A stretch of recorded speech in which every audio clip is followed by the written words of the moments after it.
हाणे रुकंदासीं सखर जो। पुलिस जी डिहा में मीराणी बिरादरी घरनि ते चढ़ाई कई वई आहे। मासूम ॿारड़ी ऐं 3 औरतुनि समेत 5 ॼणनि खे गिरफ़्तार कयो वियो आहे। ब्रेकिंग न्यूज़ आहे, असां ख़बर शेयर कयूं पिया। सखर मां ॻोठाणनि सखर शिकारपुर रोड ते एहतिजाजी धरणो हयो आहे। ट्रैफिक मुअतल थी वई आहे। गिरफ़्तार औरतुनि ऐं नौजवान खे आज़ाद करण जो मुतालबो कयो आहे। ब्रेकिंग न्यूज़ आहे, असां ख़बर शेयर कयूं पिया। सखर मां पुलिस जी डिहा में मीराणी बिरादरी जे घरनि ते चढ़ाई करे मासूम ॿारड़ी ऐं 3 औरतुनि समेत 5 ॼणनि खे गिरफ़्तार कयो आहे।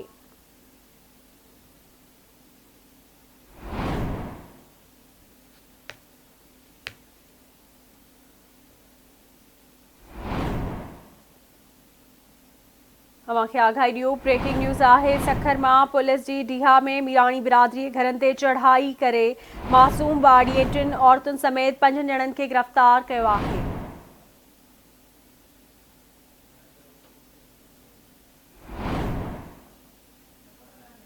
तफ़सील मालूम कंदासीं सखर मां मोरड़ो महर खां। जी अपडेट कजो, कहिड़ा तफ़सील आहिनि?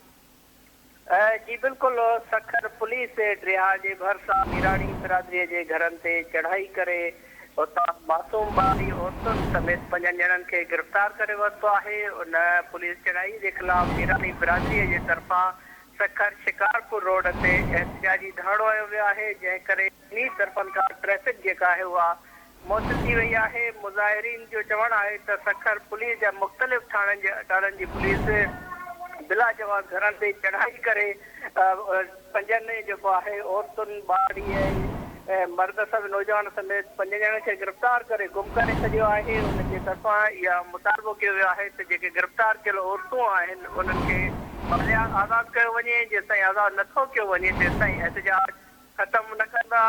वाक़ई धरणे वारे हंधि DSP साइड इलाही वक़्तु सूमरो बि पहुतो हुनजी तरफ़ां मुज़ाहिरीन सां रोड खोलाइण लाइ ॻाल्हियूं कयूं वयूं, पर मुज़ाहिरी जे तरफ़ां ठिक जवाबु ॾिनो वियो त जेसिताणी औरतूं ऐं नौजवान जेके गिरफ़्तार करे गुम कया विया आहिनि उहे आज़ादु नथा कया वञनि त जेसिताणी एहतिजाज ख़तमु न कंदासीं।